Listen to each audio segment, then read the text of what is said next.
Wes Anderson, ¿este payo qué? Título provisional y sujeto a cambio.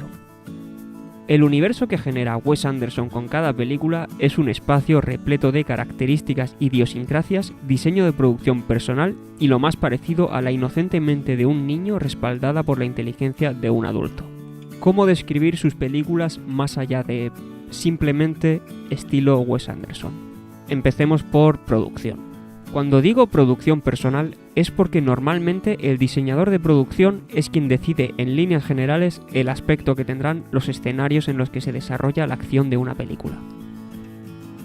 Wes Anderson cambia de diseñador de una película a otra, lo que me lleva a pensar que si no tiene dominio absoluto sobre el diseño, tiene algo muy parecido. Es como ser el cámara de Tarantino.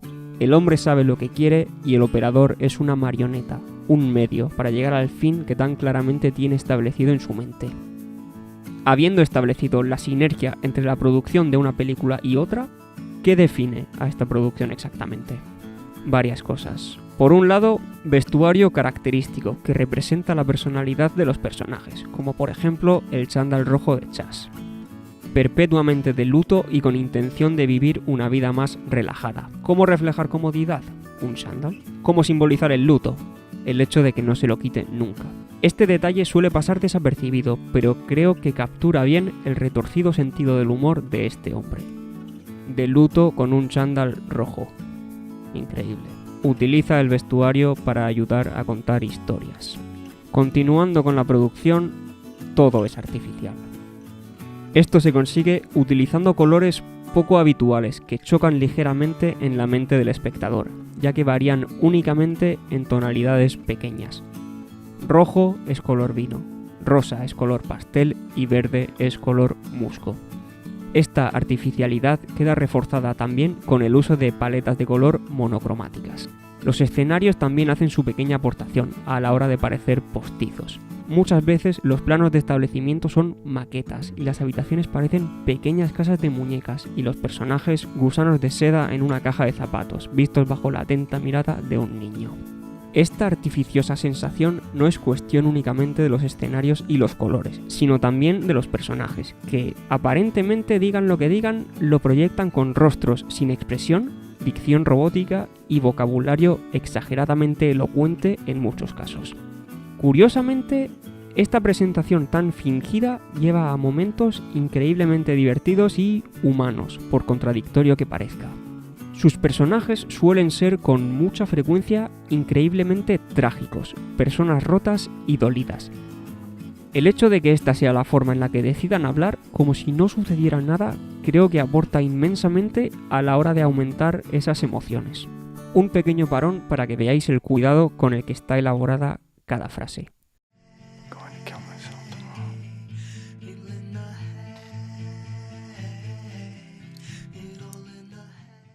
Tengo entendido que cuando un paciente está al borde del suicidio, y digo verdaderamente al borde, los médicos y enfermeros luchan por mantenerlo con vida un solo día, planteando pequeñas batallas, porque el sufrimiento es tan inabarcable y pensar en la semana que viene o el mes que viene es tan inimaginable que la única forma de hacerlo superarlo es de esta manera, día a día. Esa es la razón por la que dice voy a suicidarme mañana y lo realiza en ese mismo instante. Esa frase creo que captura esa sensación a la perfección y el hecho de que no lo haga mañana, sino en ese mismo instante, me hiela la sangre. No puedo ver esa escena. Un detalle que casi paso por alto es que Wes Anderson tiene un crédito de co-guionista en cada una de sus películas, razón por la cual le atribuyo mérito a la hora de que los diálogos estén tan cuidados. El hecho de que presente de la misma manera diálogo tan emocionalmente opuesto me parece muy eficaz a la hora de encontrar resonancia afectiva en el espectador. Cerramos la producción, aunque al final he hablado un poco también de los personajes. Al principio del vídeo he dicho que Wes Anderson me parece lo más parecido a la inocencia de la mente de un niño respaldada por la inteligencia de un adulto. Creo que el mejor ejemplo para aclarar esta declaración sería en Los Royal Tenenbaums, cuando el romance y la relación entre Ethelyn y Henry parece declinar emocional e intelectualmente a medida que crecen. Anderson nos presenta niños extremadamente elocuentes y adultos idiotas, pero en ningún momento condescendientes. El éxito de un libro dirigido a niños depende en gran medida de la forma en la que te refieras a ellos. Estúpidas micropersonas sin capacidad para raciocinio adulto o increíbles mentes que, a pesar de no tener retrospectiva por la edad, llegan a conclusiones brillantemente inocentes fruto del pensamiento lateral. Plantear a los niños de esta manera convierte la obra en algo tremendamente accesible tanto a niños como a adultos. Tanto los niños como los adultos en sus películas siguen ciertos arquetipos, distintas interpretaciones del viaje del héroe. En el caso de los niños, ser aceptados, y en el caso de los adultos, la decepción de afrontar la tediosidad de la vida. He simplificado muchísimo, pero si no, al final se queda en un vídeo de par de horas, así que dejémoslo así. Entrando en lo que sería lenguaje audiovisual, más allá de la simetría a través de lentes anchas para abarcar más visión periférica y, dicho malamente, meter más elementos en el encuadre, el lenguaje de Anderson está una vez más plagado de particularidades. Composiciones planas. Gran parte de lo que nos muestra está perfectamente alineado con la cámara. No suele haber ángulos raros, y si cambia de plano, una vez más, todo vuelve a estar alineado con la cámara.